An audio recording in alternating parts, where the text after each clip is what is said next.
acompaña hasta ahora. Señor magistrado, don Fernando Castillo, ¿cómo amaneció? ¿Cómo está? Muy bien, gracias a Dios. Muy buenos días a usted, a ustedes y muy buenos días a todos los televidentes. Gracias, don Fernando. Don Fernando, una pregunta antes de entrar de lleno con esto de la crisis.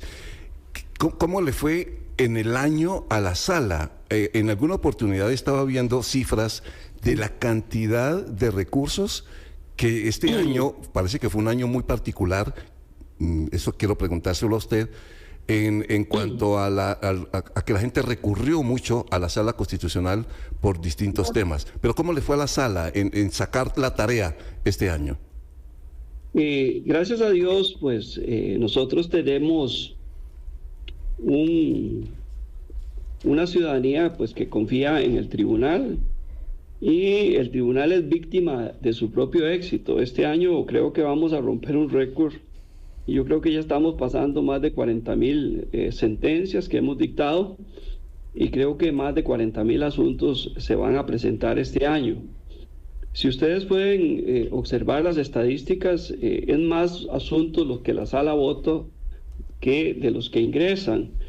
Y incluso haciendo un balance, llegamos a la conclusión pues de que el tribunal ha venido resolviendo en plazos muy cortos y de esa manera cumpliendo con un mandato no solo constitucional de justicia pronta y cumplida, sino con un mandato que nos impone el ser parte del Sistema Interamericano de Derechos Humanos, concretamente el artículo 25 de la Convención Americana sobre Derechos Humanos, en el sentido de que cuando hay una violación o una amenaza real, inminente, grave y actual sobre un derecho fundamental, se tiene que tramitar de manera rápida y sencilla los recursos. Creo que la sala ha cumplido con el país y seguirá cumpliendo a pesar del esfuerzo extraordinario que hacen nuestros funcionarios, nuestros letrados e incluso los magistrados.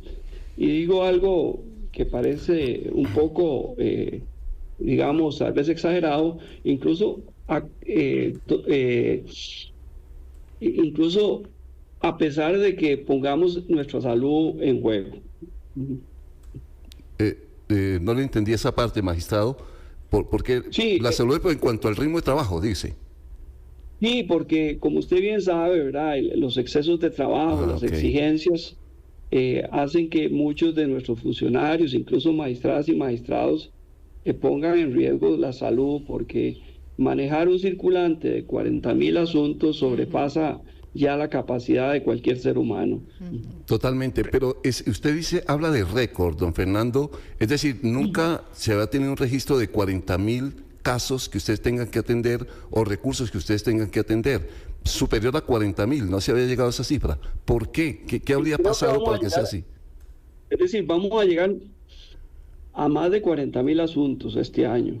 Si usted ve las estadísticas, en el año 2021 recibíamos 24.000 asuntos. Sí. Prácticamente en menos de 5 años hemos duplicado el circulante y a pesar de eso, pues la sala sigue respondiendo en tiempos y dándole respuestas efectivas a la ciudadanía y a los habitantes de la República.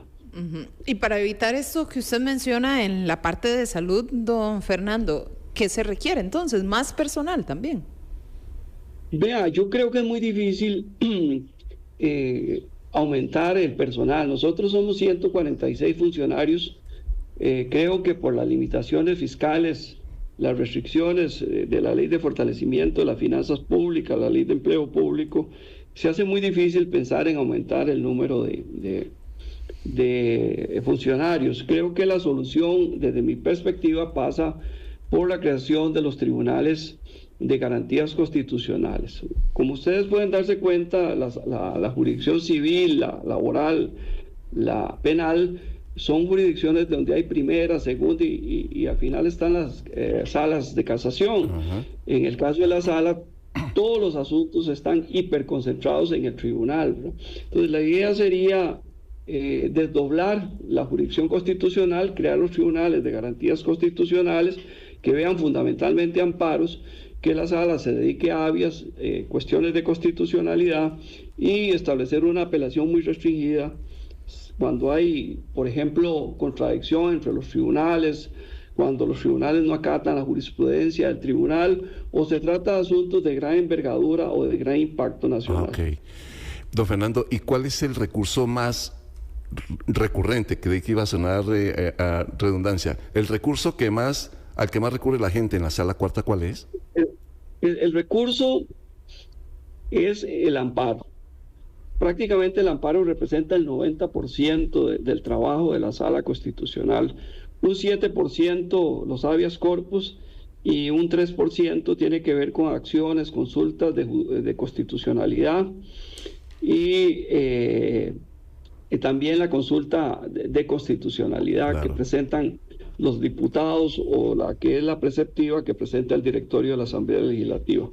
Bueno, en ese sentido, teniendo este panorama como usted lo ha dibujado, don Fernando, nos lleva a la pregunta en torno a la alerta frente al vencimiento del nombramiento de los magistrados suplentes.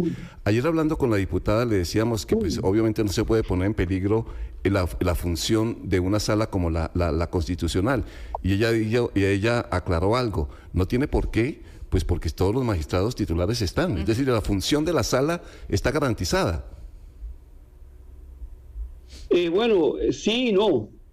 Sí, porque nosotros hacemos nuestro trabajo y lo vamos a seguir haciendo. No, porque habrán asuntos que ya no se van a poder conocer a partir del 16 de diciembre.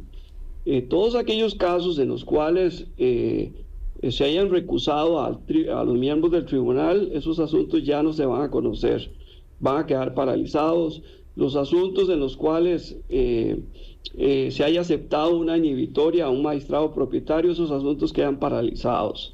Entonces, a partir del 16 ya vamos a tener una afectación, yo diría una afectación leve. Ya la semana pasada la presidencia de la sala hizo un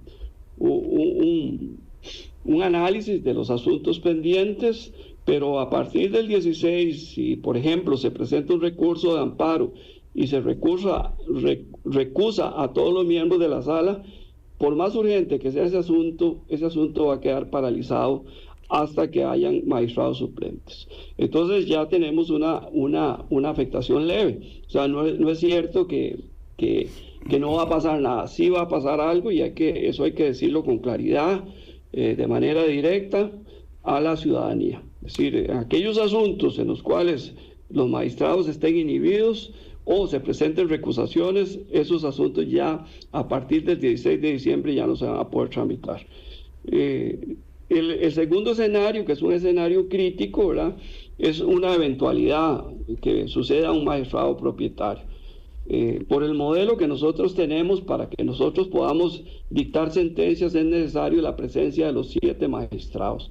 Si para O por B, que Dios quiera que no, algún magistrado sufre un quebranto en la salud, que desde el punto de vista médico requiere de su incapacidad, la consecuencia va a ser una paralización de la sala hasta que ese magistrado vuelva nuevamente a sus funciones. Entonces es un riesgo real, más que real es un riesgo potencial, ¿verdad? Pero sí, en resumen, a partir del 16 tenemos ya una afectación leve en aquellos casos en los cuales hayan magistrados que han sido, que se les aceptó la inhibitoria, o en aquellos casos en los cuales se presente una recusación de todo el tribunal. Esos asuntos quedan ya, entrarían en un estado de suspensión, de parálisis. Claro. Ahora, don Fernando, ¿qué pasó? Ayer le preguntábamos por tiempos a la diputada Larios. Ella decía pues que obviamente hubo una petición que llegó tarde. Después de la carta que usted le envía al presidente del Congreso, don Rodrigo Arias, ¿ha visto que se pueda acelerar el proceso o usted ve que todavía está en peligro de que esos suplentes no se nombren? Bueno, la carta que se envía a don Rodrigo Arias es una carta, es un acuerdo unánime del tribunal. El tribunal está consciente de la situación. Es una carta muy respetuosa, como ustedes, y yo agradezco al grupo Diario Extra porque ellos en la versión virtual publicaron la carta. Como pueden observar cualquier persona, es una carta sumamente respetuosa para los señores las señoras y los señores diputados, es simplemente por un sentido de responsabilidad. Hoy en día las leyes de control interno nos exigen a nosotros como jerarca lo que se llama administrar el riesgo. Nosotros aquí vemos un riesgo potencial y un riesgo real en menor medida con los asuntos que yo le comenté de recusaciones e inhibitorias, y lo que hacemos es advertirle al Parlamento: mire, señores, señoras y señores, tenemos esta situación, ayúdenos. En realidad es una carta respetuosa, sí, solicitando la ayuda del Parlamento. Nosotros no caemos en ese discurso de decir tienen la culpa estos, tienen la culpa los otros. Aquí lo cierto del caso es que hay un problema y lo que tratamos es de que haya una solución, una solución expedita que venga a dar respuesta a ese problema. Sí, ¿y ha visto algún avance, digamos? Ayer nos explicaban exactamente que hasta que no se cumpla el proceso con Sala Tercera, pues no se atendería a la Sala Constitucional. Pero ustedes, desde allí, desde el mismo tribunal, ¿han visto que sí haya un nuevo camino, o sí posiblemente lleguemos al 16 en estas? Vea, el tribunal es sumamente respetuoso de la Asamblea. El tribunal ya concluyó con la advertencia que hizo a la Asamblea. A partir de ahí, nosotros estamos en una posición de tomar nuestras medidas a lo interno para que una eventual afectación sea lo menos posible, que dañe lo menos posible a los derechos fundamentales, a los derechos humanos de los habitantes de la República. Ya el tema de cómo va a manejar el Parlamento el asunto de los magistrados de la Sala Constitucional es un tema que está residenciado en el Parlamento.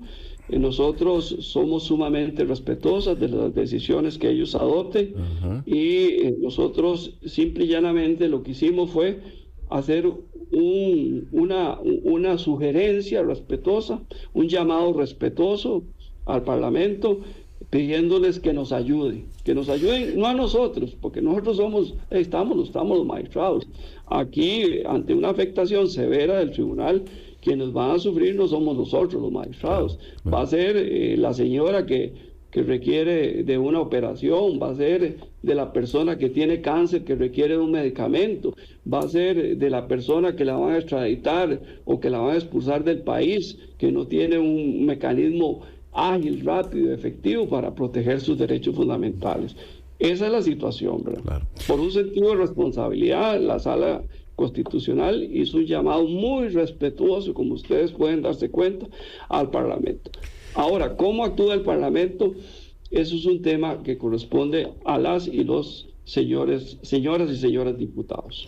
Pues bueno, don Fernando, queríamos escuchar esta parte también, porque después de la entrevista ayer sí que dijimos, bueno, nos queda en deuda todavía entonces hablar con la otra parte, que es precisamente el presidente de la Sala Cuarta, don Fernando Castillo, que nos ha atendido esta mañana muy amablemente ante esta situación, esto que se ha considerado así como la posibilidad de una crisis institucional por el vencimiento del nombramiento de los magistrados suplentes. Don Fernando, le agradecemos mucho que nos haya atendido. No, muchas gracias a Grupo Extra, Canal 30, canal de televisión de Grupo Extra, por la oportunidad que tienen ustedes de permitirle a la Sala Constitucional expresar sus preocupaciones, no solamente ya a las señoras y señores diputados, sino también a los habitantes de la República. Agradecerles eternamente a ustedes la oportunidad de que me hayan podido hoy, hayamos podido conversar sobre un tema que, como usted bien dice, es un tema de gran calado, de gran relevancia. No queremos que el país entre en una crisis institucional grave, toda vez que la no protección de los derechos fundamentales es algo esencial en una sociedad democrática, respetuosa de los derechos humanos y de los derechos fundamentales. Muy buenos días y les agradezco la oportunidad de haber compartido estas palabras, este tiempo con ustedes. No, a usted, magistrado, gracias. Le agradecemos mucho. Don Fernando Castillo, entonces, presidente de la Sala Cuarta, esta mañana aquí en Desde Buena Mañana.